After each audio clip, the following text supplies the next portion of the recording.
Hello family, welcome back to my channel. இந்த video என்ன பார்த்தீங்கன்னா, பசங்க வந்து ரொம்ப நாள் கிராப் வேணும்னு கேட்டாங்க. ஸோ அதனால் எங்கள் வீட்டுக்கார நேற்று வந்து கிராபும் ஸ்குவிட்டும் வாங்கிட்டு வந்தாங்க. சண்டே சமையல் இது. ஸோ நான் லேட்டாக அப்லோட் பண்ணுறேன். ஸோ ரெண்டுத்துக்கும் ஒரே மசாலா தான். வெந்தயம், கருவேப்பிலை, சின்ன வெங்காயம் கட் பண்ணி வச்சுருக்கேன். அது வந்து நல்லா எண்ணெயில் வதக்கிக்கணும். அதுக்கப்புறமா நான் வெங்காயம் தக்காளி வந்து அரைச்சி வச்சுருக்கேன். 2 தக்காளி 2 வெங்காயம் அரைச்சி வச்சுருக்கேன். அதுவும் நம்ம சேர்த்துக்கலாம். இப்போ வந்து நல்லா வெங்காயம் வதக்கிட்டதுக்கப்புறமா இஞ்சி பூண்டு பேஸ்ட் போட்டு நல்லா வதக்கிக்கணும்.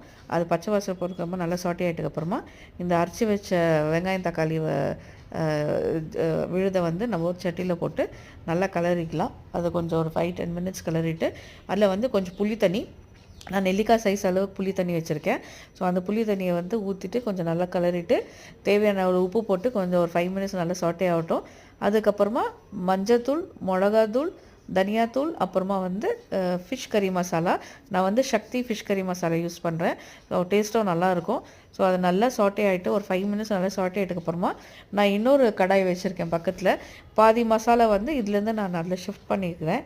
ஏன்னா ரெண்டுத்துக்கும் ஒரே மசாலான்றதுனால இந்த மசாலா ஒரே சட்டியில் ரெடி பண்ணிவிட்டு பாதி மசாலா வந்து இன்னொரு கடாயில் நான் எடுத்து கொஞ்சம் போட்டுக்கப்புறமா அது ஒரு 2 மினிட்ஸ் நல்லா கொஞ்சம் எண்ணெயில் சாட்டே பண்ணிட்டுக்கப்புறம் நான் வந்து ஸ்குவிட்டை வந்து வாஷ் பண்ணி வச்சுருக்கேன். ஸ்குவிட்டும் கிராபும் நல்லா வாஷ் பண்ணிவிட்டு மஞ்சள் தூளில் வாஷ் பண்ணி வச்சுருக்கேன்.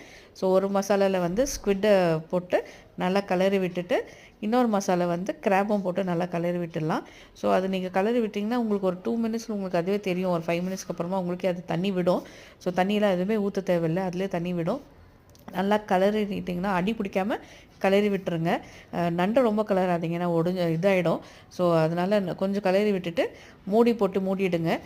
ஒரு 5-10 மினிட்ஸ் கழித்து நீங்கள் எடுத்து பார்த்தீங்கன்னா நல்லா வெந்துட்டுருக்கும். ஏன்னா ரொம்ப நேரம் நீங்கள் வேக வச்சிங்கன்னா ஸ்குவிட்டு வந்து உங்களுக்கு ரப்பர் மாதிரி ஆகிடும், சாப்பிட்றதுக்கு ரொம்ப இதுவாக இருக்கும். ஸோ இந்த ஸ்டேஜில் ஒரு பார்த்திங்கன்னா நல்லா வெந்துட்டுருக்கும். ஸோ அந்த டைமில் வந்து நீங்கள் கொரியாண்டர் நல்லா சாப் பண்ணி வச்சுட்டு கார்னிஷ் பண்ணிட்டீங்கன்னா ஸ்குவிட் மசாலாவும் கிராப் மசாலாவும் ரெடி ஆகிடுச்சு. நீங்களும் இந்த மாதிரி ட்ரை பண்ணி பாருங்கள். ட்ரை பண்ணி பார்த்துட்டு எனக்கு கமெண்ட்டில் சொல்லுங்கள். தேங்க்யூ. வேறு யாராருக்கு நண்டு பிடிக்கும்ன்ட்டு ப்ளீஸ் டு சப்ஸ்கிரைப் மெசேஜ் போடுங்க. And kindly subscribe to my channel. Have a great day. Bye. உங்கள் வீட்டில் சண்டே சமையல் என்னன்னு சொல்லுங்கள்.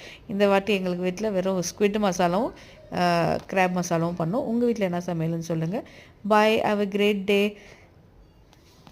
Thank you, and subscribe and share with your friends. Bye.